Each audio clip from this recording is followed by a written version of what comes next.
தோத்தாராம் தன்னுடைய பொண்ணு கிரண் கூட மார்க்கெட்ல இருந்து மலைப்பாதை வழியா வீட்டுக்கு திரும்பி வந்துட்டு இருந்தாரு.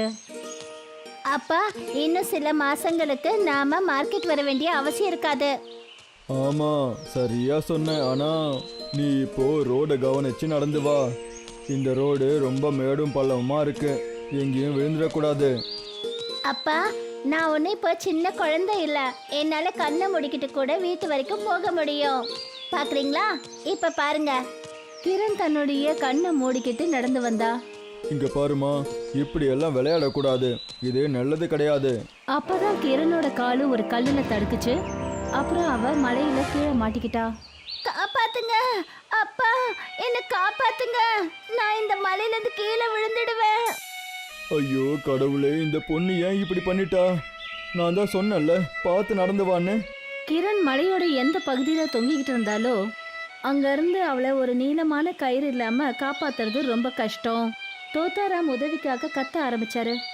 இங்க பக்கத்துல யாராவது இருக்கீங்களா? மலை பக்கமா ஒரு ஆள் போறத தோத்தாராம் அப்பதான் பார்த்தாரு. தோத்தாராம் அவர்கிட்ட போனாரு. அண்ணே, என்னோட பேரு தோத்தாராம். என்னோட பொண்ணு மலையில இருந்து தவறி விழுந்து இங்க மாட்டிக்கிட்டா. நீங்க தயவு செஞ்சு எனக்கு உதவி பண்ணுங்க.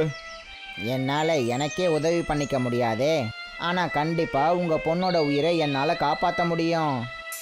நீங்க என்ன சொல்லிட்டு இருக்கீங்க? எனக்கு எதுவும் புரியலையே. நான் ஒரு சைத்தான் மந்திரவாதி ஜோகோ. ஒருவேளை நான் உங்கள் பொண்ணோட உயிரை காப்பாற்றணும்னு நீங்கள் நினச்சிங்கன்னா அப்போது நீங்கள் அதுக்கு பதிலாக எனக்கு உங்களோட விடுதலையை கொடுக்கணும். என்ன சொல்றீங்க? அதாவது நீங்கள் எனக்கு ஒரு வேலைக்காரனாக இருக்கணும். இங்க பாருங்க அண்ணே, நீங்க என்ன சொன்னாலும் அதை நான் பண்றேன். அதுக்கு முதல்ல நீங்க என் பொண்ணு உயிரை காப்பாத்துங்க. தோத்தாராம் இப்படி சொன்ன உடனே தீய சக்தி மந்திரவாதி ஜோகோ தோத்தாராமோட பொண்ணு கிரணை மேல தூக்கினாரு. நீங்க என்னுடைய உயிரை காப்பாத்தினதுக்கு உங்களுக்கு ரொம்ப ரொம்ப நன்றி. நான் ஒன்றும் உனக்கு உதவியெல்லாம் பண்ணலை அப்பாவி பெண்ணே. நான் அதுக்கு பதிலாக உன்னோட அப்பாவை உன்கிட்ட இருந்து நிரந்தரமாக நான் எடுத்துக்கிட்டேன். உன்னோட அப்பா இப்போ எனக்கு, அதாவது ஜோகோவோட வேலைக்காரன். எனக்கு எதுவும் புரியலப்பா, இவர் என்ன சொல்றாரு? ஒவ்வொருத்தரா எல்லாருக்கும் புரிய வைக்கிறதுக்கு என்கிட்ட நேரம் கிடையாது. வீட்டுக்கு போய் உன் அம்மா கிட்ட சொல்லிடு, இன்னையிலிருந்து அப்பா திரும்ப வீட்டுக்கு வரமாட்டாருன்னு சொல்லு. ஜோகோ தோத்தாராம தன்னோட கூட கூட்டிட்டு போனாரு. கிரண் எத்தனையோ தடவை வேண்டி கேட்டுக்கிட்டா, ஆனா ஜோகோ திரும்பி பார்க்கவே இல்லை. அப்புறம் தோத்தாராமையும் பார்க்க விடல. அப்பா போகாதீங்க, தயவு செஞ்சு எங்களை விட்டுட்டு போயிடாதீங்க. ஜோகோ தோத்தாராம கூட்டிக்கிட்டு அங்கிருந்து தூரத்துல வெறிச்சோடி போன ஒரு இடத்துல இருக்கிறவங்க வீட்டுக்கு போனாரு. அப்புறம் அவரு ஒரு மாய பலகையில ஒரு மாய எழுதுகோலால தோத்தாராமோட பேரை எழுதினாரு. அப்புறம் அது கூடவே ஒரு பறவையோட படத்தை வரைஞ்சாரு. நீங்க என்ன பண்ணிட்டு இருக்கீங்க? உன்னை ஒரு பறவையா மாத்துறேன். அது மட்டும் இல்லாம உன்னோட பேரே தோத்தாராம் தானே. இனிமே நீ எனக்கு தான் வேலை செய்யணும். நான் இப்போ என்ன பண்ணணும்? நான் நல்லா சாப்பிட்டு ஓய்வெடுக்கிறதுக்கு எல்லா ஏற்பாடுகளையும் நீ தான் செய்யணும்.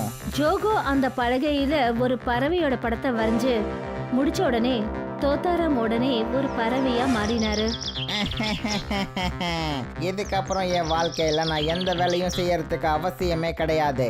போய் மார்க்கெட்ல இருந்து எனக்காக ஒரு தங்க நெக்லஸை திருடிட்டு வா.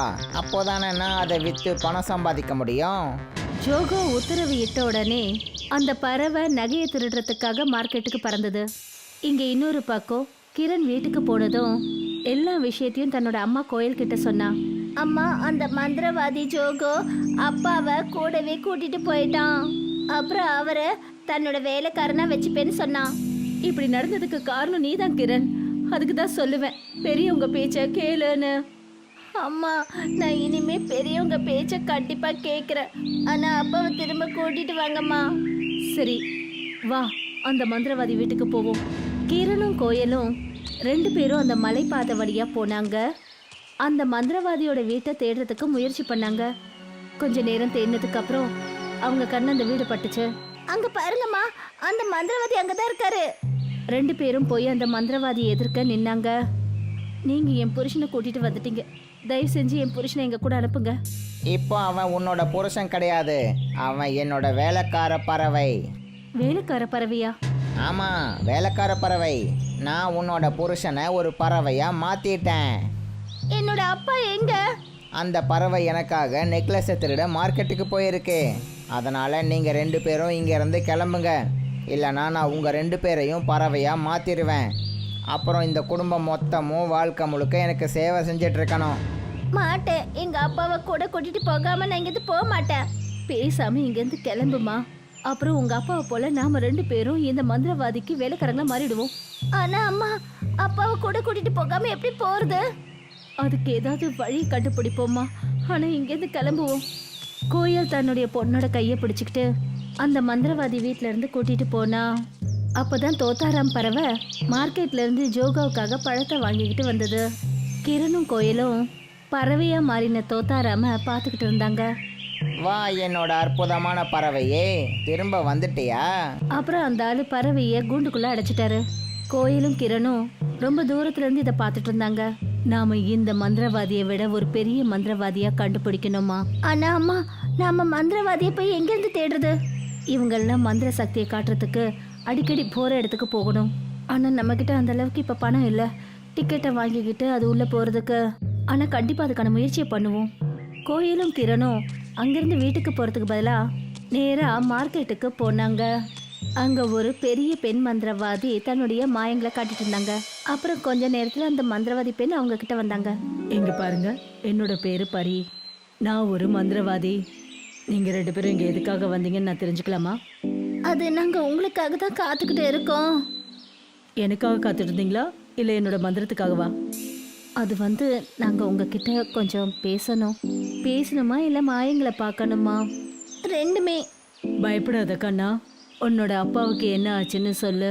அது என்னுடைய புருஷனை ஒரு தீய மந்திரவாதி தன்னோட மந்திரத்தால அவரை பறவையா மாத்திட்டான். தயவு செஞ்சு நீங்க தான் எங்களுக்கு உதவி பண்ணணும். இப்போதைக்கு எங்க கையில காசு இல்ல. ஆனா பரி அவங்க பேசுறத தடுத்து என்ன சொன்னாங்கன்னா, அந்த மந்திரவாதியோட பேரு ஜோகோவா? ஆமாங்க. ஆனா உங்களுக்கு எப்படி தெரியும்? அவனுக்கு நான் தான் மந்திரத்தை கத்து கொடுத்தேன். ஆனா அவன் மந்திரத்தை கத்துக்கிட்டதுக்கு அப்புறம் என் பொண்ணை மீனா மாத்திட்டான். அப்புறம் அவளை சமைச்சு சாப்பிட்டுட்டான். அவன் இருக்கிற இடம் உனக்கு தெரியுமா? அவன் இருக்கிற இடம் எனக்கு தெரியுங்க. ஆனா இங்க பாருங்க, உங்களுக்கு என்ன வேணுமோ அதை நாங்க கொடுத்துடுறோம். ஆனா எனக்கு அவன் இருக்கிற இடம் தெரிஞ்சா போதும். அப்புறம் உங்களோட உதவி வேணும். சரி சொல்லுங்க, நாங்க என்ன பண்ணணும்?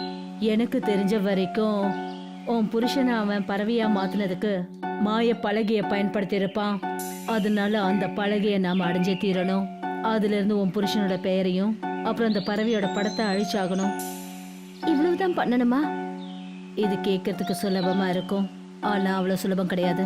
ஏன்னா அந்த மாய பலகையில எந்த சித்திரத்தை அவன் மாய எழுதுகோளால வரைஞ்சானோ அதை அழிக்கிறதுக்கு ஒரு அற்புதமான அருவி தண்ணி வேணும்.